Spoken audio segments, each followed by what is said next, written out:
Well, welcome to day 6 of the 21 Days of Goals. We are almost a third of the way through this journey.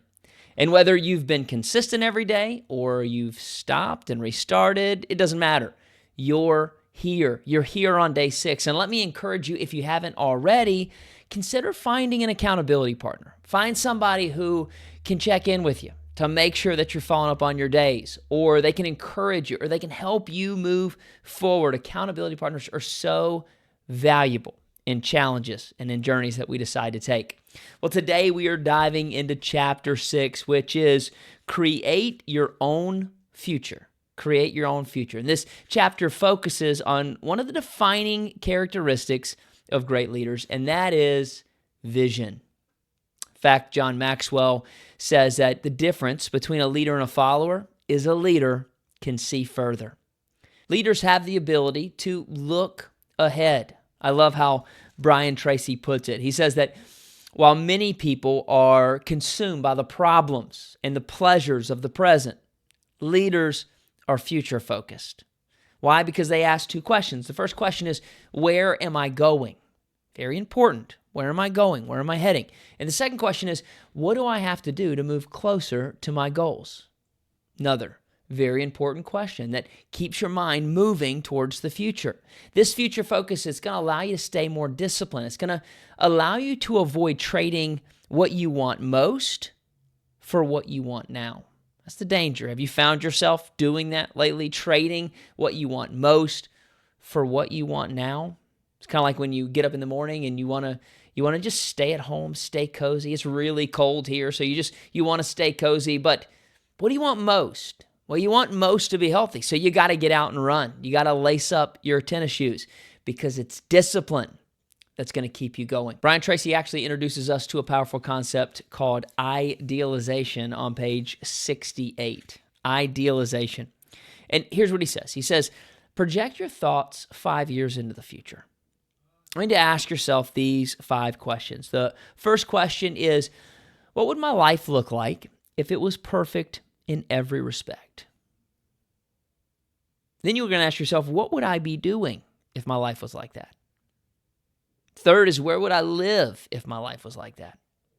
Fourth is, what would my family think about me in that version of me 5 years from now? And then last is, what hobbies would I have? If I was to that point in my life, what hobbies would I have? This exercise isn't just daydreaming.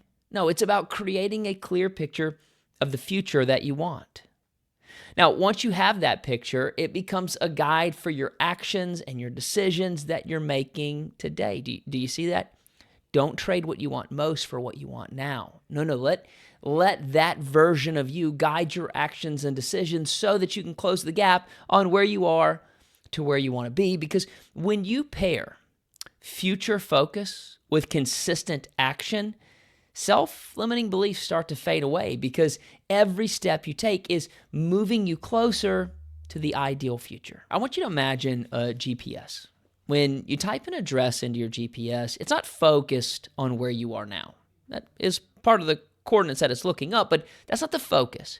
It really cares about where you're going, the destination that you've inputted.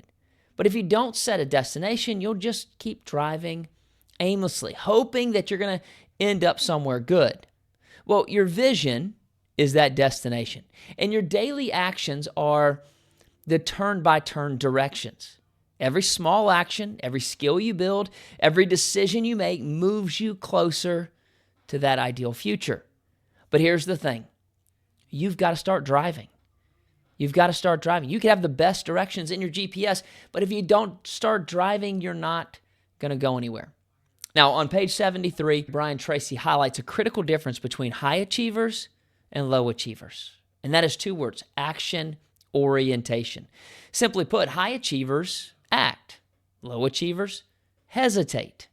That's a big difference. The best laid plans in your mind are still that. They're in your mind. They don't change your life until you take action. But the question is, how do we know what to act on? Well, on page 74, Brian Tracy answers this key question. He says, what are you doing each day to develop the knowledge and skills you need to be one of the top performers in your field sometime in the future? This question actually gives us a clear action step. Because first thing we got to do is we got to look at the top performers in our field. Who's doing what we want to do at a high level? And then we got to ask ourselves, what are they exceptionally good at?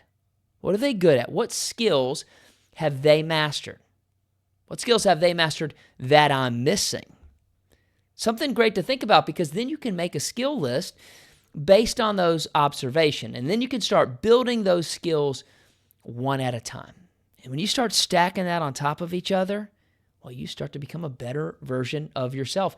It isn't about an overnight transformation. No, it's about daily progress in the right direction. So here's your action step at the end of the chapter. I want you to take 10 or 15 minutes, and I want you to imagine your family and your personal life if it were perfect in every way. What would that look like? During that 10 or 15 minutes, just take a pen, take your book or a sheet of paper, and write down your vision for your family and for your future. And I want you to ask yourself 2 follow-up questions. The first one is, what's one thing I need to do more of to make this vision a reality? And the second question is, what's one thing I need to do less of to make this vision a reality? One thing you need to do more of, one thing you need to do less of. And here's the kicker. Commit. Commit and start today to do more of that or less of that, to move towards your ideal future, because every small step is a step forward towards the person that you want to be. Now, as today reminds us, the future isn't something to wait for. It's something we can create. It's something that we can do by design, by being intentional. And we do that by combining clear vision with consistent action. And when we do that, I think you're going to see that amazing things are going to start to happen. But that's going to wrap us up for day 6. Tomorrow, we will officially be a third of the way through the book. And we're starting to transition from mindset to practical steps, practical action that you can start taking when it comes to goal setting. And that's going to be built around an amazing framework that we're going to talk about in our next video. But stay committed. Stay consistent. Find that accountability partner and show up tomorrow. I'll see you then.